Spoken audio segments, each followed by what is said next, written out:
Welcome back to Star Wars Minute.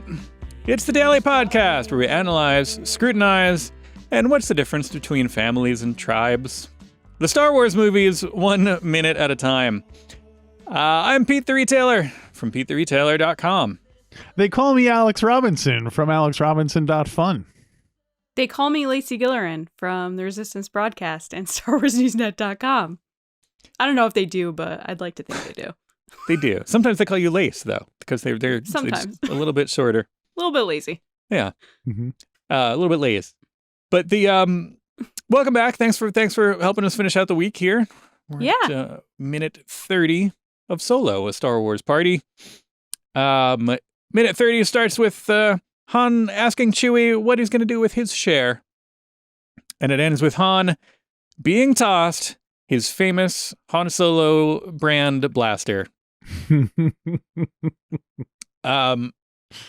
Now, I guess starting at the beginning, I do like the setup here that, you know, Han's like, what about you? What are you going to do with your share? And then, like, Chewie, I would like this to be longer. I'd like Chewie to go into this just extended monologue all in unsubtitled Chewies. With the slow push in. Yeah. Yeah. And then, again, if I was doing this a tiny bit differently, and then Han doesn't have to translate, basically they all understand. And then, you know, after like 10 minutes of him just like going off in Sherwook for a while, and cut to everybody else who's in tears, and they're just like, oh my God, that's beautiful. See, I would have him do that, and then him be like, he's going to buy a t-shirt. Right, like he goes this long tangent. Camaro. Yeah, because I like that they just, you know, again, it's good. It bodes well for their relationship that Han's the one including Chewie. He's like, what about you? What are you going to do with yours? And then he tells Do you him. think they do a 50-50 split of all, you know, obviously this situation is crazy because they have Beckett and Val and all that stuff. But do you think, like, in their general life, do you think they split all the money 50-50? Or does Han kind of assume that, it's my ship, so, you know. I think it's 50-50. I would bet.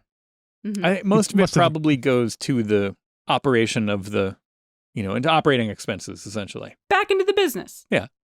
Who keeps the books for them, you think? You implying there's a Wookiee bookie? Well, he's new at it, though, so. Right. Yeah, he's a rookie Wookiee bookie. I don't know. That they probably, I'm sure there's a space droid. I have a question for when Chewbacca speaks Chewies to Han. Do you think he is doing the thing when you're talking to a foreign person where you speak slower and you speak clearer in the hopes that they'll understand you better? Well, Chewie doesn't. Han seems to understand a lot better than he speaks it. Right. So we think. We don't know. Although, yeah, he does. We only hear Han's point of view. How much of it is he just making up or letting it go? Yeah. Yeah, probably not. But I think Han understands enough to at least get the gist of everything he's saying, and then, at least now, and then as the years go by, he picks it all up. Right. Mm-hmm. Which we don't ever see or hear Harrison talk like that. Right. We hear Alden talk like that. There's no way they would get Harrison Ford to speak. Harrison be like, no, I don't care. And then just dub it. Yeah. And then just like cut to like Harrison Ford shot from the nose up. And you just hear like like extreme close up on just like Harrison Ford, but from the nose to the top of his head. The special edition. Right. Or they do the thing where they just have a still image of Harrison Ford and then they just like put the lips, you know, lips, like clutch cargo. Yeah. Clutch cargo style. Yeah, we kind of get the origin of Chewbacca here. His family was enslaved by the Empire and so on. And that's kind of, I was always, at least legendarily, we all kind of thought that Chewbacca, the story was always that Han Solo freed Chewbacca from prison, and that's how they became friends when Han was working for the military. But the fact of Chewie's family being enslaved is kind of a new wrinkle to that old story. And I guess on some level it feels more real because we know we know Chewbacca's family. We saw them in the holiday special, so That makes everything real. It makes it more like we're more invested in it because of that. Right. So also, it kind of sucks because he helped Yoda get away, and then he's like, "Oh, now I'm enslaved. Yeah. Now things have gone poorly for me." Like, wait, come back. It's like first they came for the Yodas, and I said nothing because I wasn't a Yoda. I didn't on the care. pod. Yeah. Yeah. It would be like the escaping Vietnam, all the Wookiees hanging on to Yoda's ship as he escapes. Or Yoda sitting on Chewie's lap. Oh. Right. Good relations with the Wookiees he has. Not that good. I wonder how Chewbacca. Do you think he would have liked Dagobah? I feel like with that fur, it would be like, ugh. It would have been It's like probably humid. when we first saw him here in Mimban, like in the pit. Yeah, he'd He be was all just covered in stank. mud. Yeah. So maybe Chewie went to visit him, and at a certain point was like, "I gotta go." Yeah. And that's when he got caught. Yeah. You know, it's like, oh, stay for a while. Like, no, I gotta leave. And then he gets picked up by the Imperials. And he's like, oh. This Chewie's kind of like the Marvin the android. Oh. Well, one thing we do see is Chewie gets a new outfit, which is very rare for Chewie. I think in all the years we've seen him, generally the bandolier and occasionally a bounty hunter disguise. Yeah, flat the only top things, and monocle. Yeah. So I'm glad that Chewie gets to a slightly different look here. What do you guys think of it? You like the Y bandolier kind of? It's like a 2-shoulder bandolier. I don't know. I guess I don't really have a preference. Until you brought it up now, I didn't really think about it, which is the greatness of this show. Yeah, I guess it doesn't really bother me. But I guess with this kind, he can probably do more stunts and stuff, like can hang off conveyances and stuff. Whereas the other one is going to slip right off. Yeah, or maybe he loses the other strap eventually. Is it the same one? Or is this a completely different one? Oh. I don't think this one has the bag attached to it the way the other bag. one does.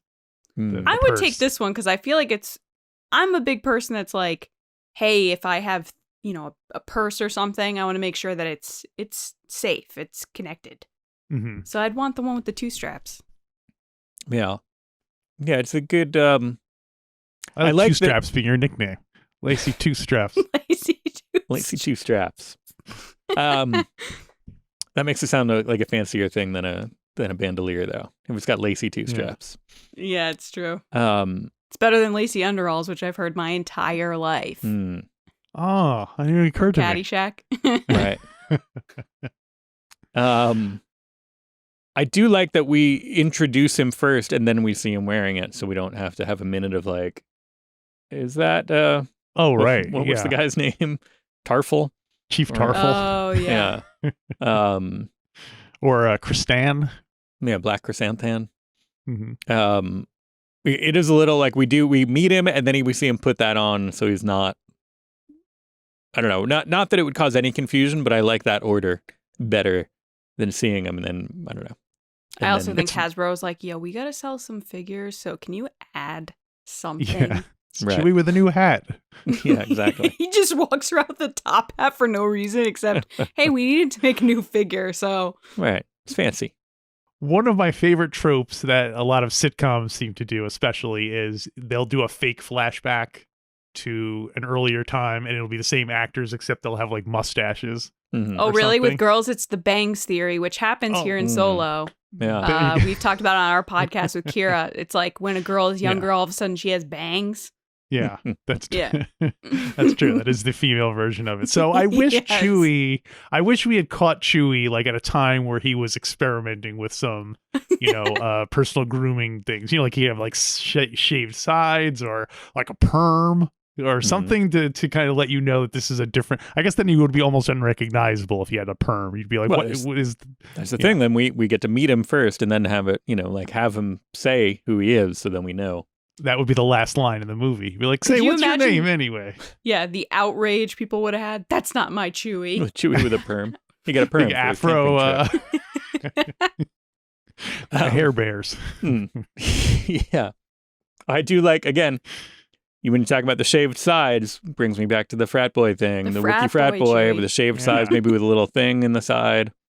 Like maybe a tree carved into the sides. They love trees, those guys. They do. I wish also when Chewie got his bandolier here, there was the same reverence for like when Han gets his gun, like the music would swell and he's like, oh, but, finally someone gave me clothes. Right. Dobby is free. This isn't the same one. So it's like, oh, I know, but that's what would be funny about it. Is that it should have been the opposite. It should have been like, like he gets like this weird. Yeah. Like he takes it out and there's like moths fly out of it because it's all like ratty. And my favorite Chewbacca look in this movie is where he has the new bandolier and then he also has the goggles. I think he looks really looks like a sharp cool. 70s, like a 70s kind of cool guy. So Chewie with goggles is always a plus. He should consider just working them into his look. Yeah, totally. Just, it's like, dude, better than prescription. Rogue One goggles. The 8th grade science project goggles on Bodhi Rook. Those were such a pain point for me. I have like weird things about movies that I'm like, oh, I hate that. Like, I'm so weird. Those goggles, every time I see them, they throw me off. I'm like, those are like 8th grade science goggles. There's no way those would exist on a professional pilot in the Star Wars universe. Like, no way. They leave marks on your face. There's no way he would wear those. They're not comfortable. That's the Empire for you, though. I digress. What are are there any other nitpicky things you don't like that you particularly that get it under your craw? That's not one most people would probably say. Like, Rogue One is my least favorite one because of the goggles. So, I love Rogue One. I just hate that bit of Rogue One. Right. Yeah. Nitpicky things. I can't think of them like off the top of my head. Okay. Because you just said Harry Potter. I can think of a couple with Harry Potter, like Harry's hair changes every movie, whereas in the book they say his hair can't change because when they cut it, it grows right back. But yet in the movies, he has a different haircut and different style in every movie. Wow. Does it or Hermione's dress is purple in the movie? It's supposed to be blue. Does it grow back like instantly? Yes. Yeah. So like that was one of the things about him that like kind of were signs early on that he was magical. Is that like his aunt would give him a haircut and he'd get that shaggy hair back. I can't decide. What do you guys think? Is that a good superpower or a bad superpower? It sounds miserable to me, actually. Because you'd only have one hair. So on the one hand, you'd never have to think about your hair because... But is it just the hair on his head? Oh, dear. Yeah, by the time he's a minor. I don't want to go anywhere near this topic. Because it would be like if he got older and was a much more, hirsute guy, is he just like, oh, come on. Like, anytime he's going to turn into Chewie. Like he is, that's the sequel. Yeah. It's Chewbacca. So you're saying an all-Wookiee remake of Harry Potter. Oh, there you go. Harry Potter. Hey, we got there. We did it. Hermione Granger. I have a long-standing problem with tentacle monsters, especially or things that roll. So the Rathtars are constantly being attacked by. Oh my God, monsters. that is your nightmare, right? Yeah. Like Rathtars I Love You really Man with Jason Segel, where he's like, "This is my nightmare." Rathtars are your nightmare. That's true. Things that roll and tentacle monsters are both. Sometimes a tentacle monster can. I'm okay, like technically the Dianoga is a tentacle monster. I kind of like it. I don't have much of a problem with the one that we're going to see later in this movie, but some of them just like drive me nuts. So imagine you were at a celebration and someone was asking you like, "Hey, what's like the worst monster you'd seen in Star Wars?" And you're like, "Oh, I got you, rolling tentacles." And Pablo's walking behind you and he's like, taking notes. It never even occurred to me, but what do you think about cosplaying as a Rathtar? You'd be in one of those like giant hamster balls and you'd like roll around, but how would you see? I guess that's the problem. It would be hard though because there's tentacles, so you'd be like, right, yeah. Like it would go. Yeah. It's not a well designed. Put the tentacles out and suck them back. I don't know. This is way too complicated. Or you could just have them be really, you could just have them be like foam so they don't really, We'll have to workshop it. Let's see what happens. Maybe Katie Cartwheel can hook us up with a costume for the. Everybody keep an eye out. Coming up in May, if you see me just rolling through the halls of the celebration. Well, if you see a Rathtar, assume it's Pete. That's the yeah. Right, and shoot it on sight. You become the very thing you swore to destroy. Wookieee, one or the other. Frat boy Wookiee is much more likely to be. Something that I would cosplay. What would be your frat boy Wookiee costume? What would take us through it? Like, what's the shirt? What are the pants? What's the footwear? I could go either way because you have, like the kind of jock archetype, whereas more like a, like maybe like an 80s mesh or a string vest, as they say in Britain, right? Like a mesh tank top kind of a thing with a number on it probably. And then that's where you get kind of the flat top with the shaved sides maybe. Or you go the kind of, the snobs route. You get the preppy Wookiee who's got Popped his hair collar, into polo. Yeah, totally. Pop collar polo with a sweater around it, and he's got some khaki shorts probably, or like those salmon colored kind of like J. Crew kind of shorts. Boat shoes. Boat shoes and like a nicely coiffed basically Andy from The Office. Yeah except a little more obnoxious. Are you proposing an all-Wookieee remake of The Office? There we Who go. would be the human? Who would be the human in that? Or who'd be the Muppet? Probably Jim. Yeah, because you need him to just look. Because he's the character in The Office that everyone's supposed to. Yeah. You're supposed to sympathize with him as like a normal person. Yeah, it is almost all Muppets anyway. As it is. Eventually, yeah. I love the idea of a Wookiee going like, "Roar, roar, roar, roar, roar," and then Jim just like looks at the camera. Right. We're all supposed to empathize with what he's going through when a Wookiee. He is like prison Mike is just a Wookiee with a bandana. Like him doing the meetings, and then it just cuts to Jim. Oh my god, someone needs to do that. Do The Office with Jim with all Wookiees, please. We need to find like 4 people with Wookiee costumes to do all these ideas for us, and then just do like right. Yeah. How many can we get away with reusing them? We probably could. We know at least one guy with a Wookiee costume. So yeah, there we go. You're saying just do one of him and then just green screen him playing all the different Wookiees. He plays all the parts. It's a one-man show. Norbit that. Yeah. I wanted to stop talking about Wookiees for a second. I want to talk about Val. Valacord. When Beckett is, because we go from Chewbacca's monologue into like Beckett just ends it by like, nobody's talking about me. Let me do a gun twirl. And that cut is weird, by the way. It is. Like the lights change. I'm pretty sure that's digital. Like the lighting changes first and then it cuts to him doing it. It's a weird cut. Like someone made some line didn't work and they were like, let's cut here. Yeah. It's definitely is this a Lord Miller Howard schism here? Are we seeing a awkward blending of 2 different scenes, or maybe even just a insert of the gun closed up on the gun and stuff? Right. I'm not sure because I believe Lord Miller, the only thing that's left in the movie from them, I believe, is the worm den at the beginning of the movie. Is what I've heard or like my understanding. But this was just really, the whole cut is weird, like because it goes from someone's face to like a slant down gun twirl, like the axis of the 180-degree roll is broken by this like weird cut. It's just it's weird. Awkward, and luckily everything's poorly lit, so it doesn't stand out that much. But then when he does that, and when Han is immediately like, "Can you teach me to do that?" And he's like, "Listen, the only thing you're gonna learn is how to keep your mouth shut." And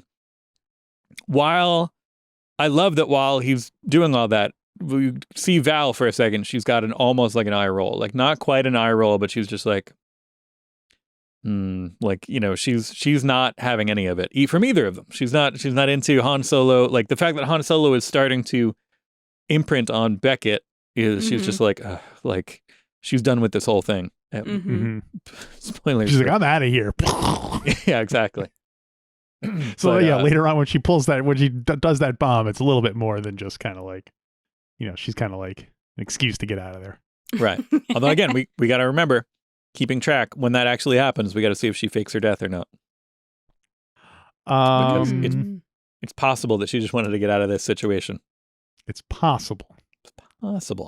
So the minute does end with him tossing the Han Solo's trademark blaster to him. He's like, "Here you go, kid. You're going to need your trademark blaster. The DL-44.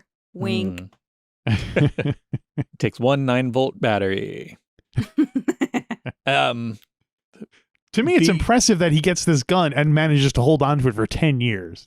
Because I feel like people in this line of work, you must go through weapons a lot quicker than, you know what I mean? Yeah. Also, the fact that you're holding onto the gun that ultimately causes a lot of damage later in the movie. Like, for me, if something happened where an object reminds me of a certain moment, I'd be like, I'm done with this thing. I'm going to leave this behind. Trash it. Get a new one. Yeah. Yeah. Or pawn it. Get an upgrade. Right. But of course, it's Han Solo's gun, so it has to have a special place and a presentation. He didn't just buy it. And musical swell, yeah. I do like that. Yeah, after watching this, I'd forgotten that there's a sequence of Beckett kind of taking it apart, taking all the other parts off because for what they're going to do, he needs it to be just more a pistol. And I scrolled back and looked at all the other scenes with Beckett, and he is wearing it for a lot of it. Like it wasn't out of the blue. It's interesting that he's got. He had it all along. It was hidden in plain sight. Turned out little did we know, the treasure was the guns we had along the way. Yeah. I do like how you just made Han's voice before, like, "Hey, can you teach me that?" Like that's the voice you did for Han Solo. That's my Han Solo. Hang on, Chewie too much. Yeah. Well, because he is like, he is like a little bit of a, not a whiny kid, but a little being like kind of like a little brother. Like, yeah, hey, can I hang out? Yeah, right.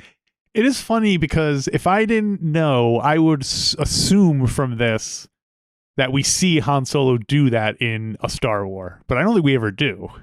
I mean, it seems like more like an Indiana Jones move than a Han Solo move. But it is funny because he's like, you have to teach me that sometime, which would make me be like, of course, that's how he learned to do the thing he did in Empire Strikes Back. But no, I'm trying to think. I don't think Harrison Ford ever does it. He definitely doesn't like do it and then stick it like after Greedo. He doesn't do it. So I don't. I don't think he ever gets taught that.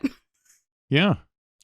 Now, of course, people listening to this in the future were saying this before they went back and digitally inserted him twirling his gun after he shot Greedo.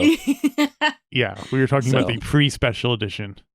Right. Or de-specialized edition, if you're... we're talking about this is happening before the 2027 special edition, but after the 2014 Blu-ray editions, but which are after the 19. Lacey, what do you think about Woody Harrelson in general in the film? Are you a fan of him in his other films? Yeah, I think he's great. On a previous episode, I said that he's basically doing the role from Hunger Games, Haymitch Abernathy, which is very just like a mentor, tough, like, you're bothering me, but I really do care about you type role, which is, I think, just Woody Harrelson as a person, from what I understand. Like, he kind of takes in young actors and like, kind of mentors them along the way behind the scenes. So I wouldn't be surprised if he gave Alden tips at this movie and stuff. But I really liked him in this. I thought he was perfect for the role. I think he did a great job. Yeah. Yeah. I think that we generally agree. Yeah, it does. Every once in a while, you know, if you think about it too much, it's like, oh, wait, that's Woody Harrelson. But then for the most part, he does a good job of just, being... Most of the time, you're just kind of like, that Beckett guy looks like the guy from Cheers, instead. So that's good. He inhabits the role. The problem is now we're at the point with Star Wars, with all the new movies and shows and stuff, that the people that are coming into it are people we know from other things. Whereas originally Star Wars is like what we know certain people from. But it's weird to see people in the Star Wars universe and you're like, wait a second. Yes, I know this person.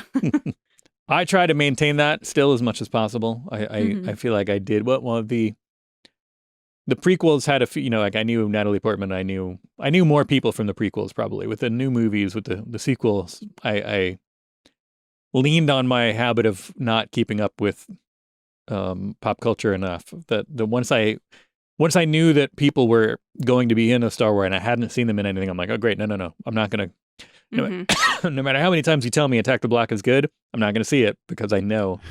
And then afterwards, I went back and I watched it. I was like, oh, that was good. Hey, and there's that guy. Finn is in it, and it's. I try to maintain that and only see people in things after they've been in a Star Wars. So that's smart. I lucked out where I was younger when the prequels came out, so a lot of those actors I know from the prequels and then the original trilogy. But yes, sequels have, with the exception of the unknown, like Daisy Ridley or John Boyega, or people that are lesser known. All the other people, you're like, oh, I know this person. Yeah, right. But yeah, it is interesting, especially with the shows, because I feel like more with the shows than anything else. We're seeing more people kind of jump into those Favreau projects that we know from other things. Yeah. Yeah, that's going to be a thing where we're going to get a lot of friend cameos in that. Yep, absolutely. Like, not Matthew Perry and Matt LeBlanc. Are you proposing an all-Wookieee remake of Friends? I thought you'd never ask.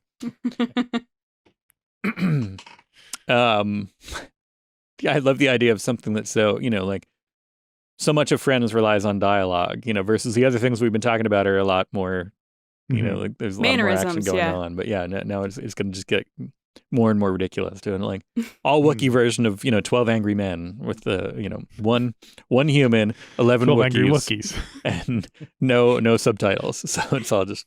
And the human is the one person on the other side, and they're like, I don't understand why we should do this. I could have been, hey, I don't know, he had a knife. Then like everybody is, then it's just 20 more minutes just angrily pulls the judge's arms off. Yeah.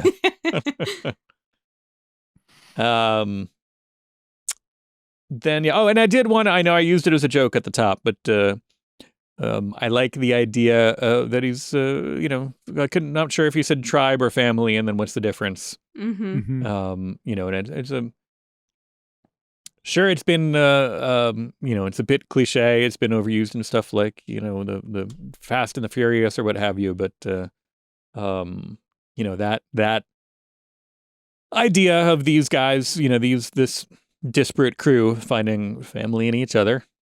They're a tribe who's a family. That when you're here, you're family. That's Beckett's motto. Right.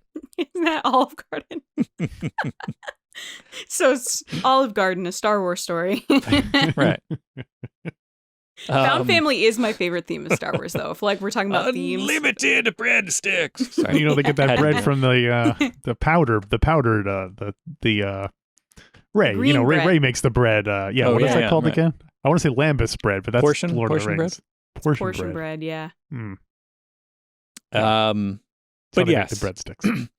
So before we wrap things up, Lacey, was there anything else that you wanted to say about Solo? Or hey, since this is your first time on the show, do you want to just chip in any strongly held opinions about Star Wars movies that we may have already talked about? So anything except Rise of Skywalker. Do you have a strong opinion that you wanted to chime in on, or anything else about Solo that you wanted to say, or any Star Wars stuff to just get in? Well, currently of the movies you've watched, I think my strongest opinion is that coming out of TFA, I wanted Rey to be a Kenobi. I think that is my biggest kind of constant that I really, really wanted headcanon wise. Kind of opinion based. I'm not a huge fan of Canto Bite.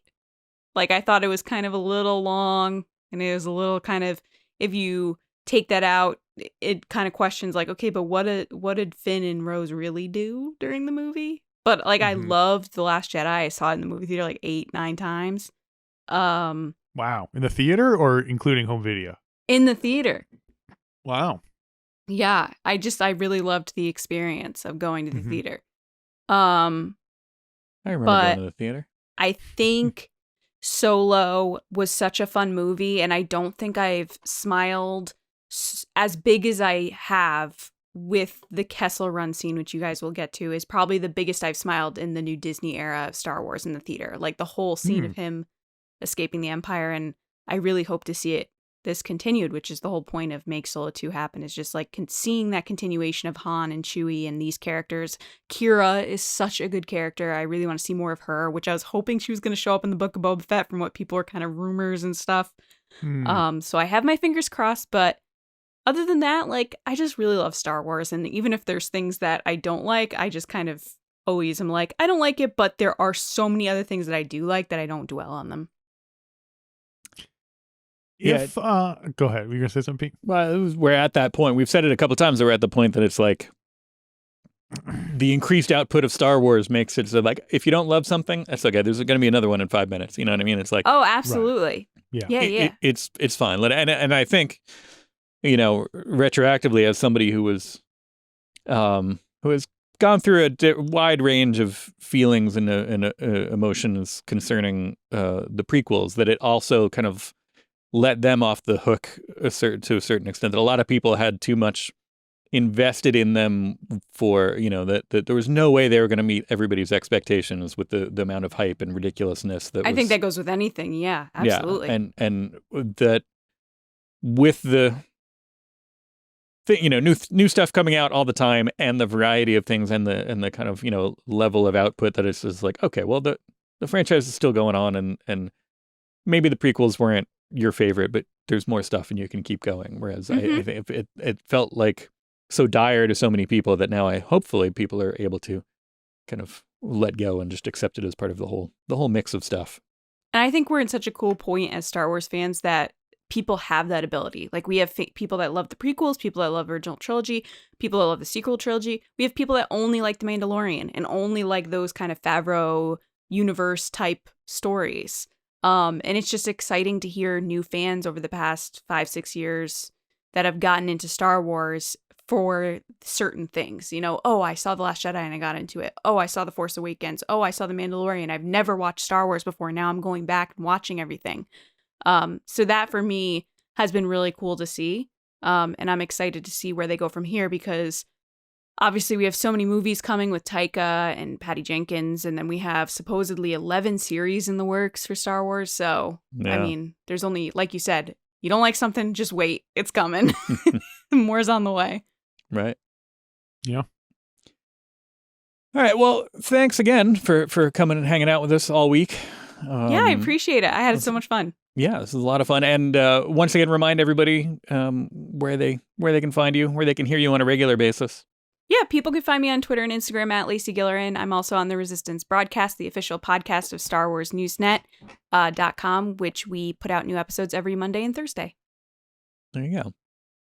And listeners, viewers, if you are you want more of us, you want to, before that next episode, before the next time you get to trying to do the math in my head. Basically, if you want to hear more of us over the weekend, why not sign up for our Patreon? StarWarsMinute.com/Patreon will get you to our Patreon page, and if you support the show, you get to hear different things, including our weekend shows, which if the price is right, you get us in your ears 7 days a week. Mm-hmm. So if you want to go check that out, listen to some stuff, come back. We'll be back on Monday with a brand new episode and a whole new week of Star Wars Minute. Star Wars Minute!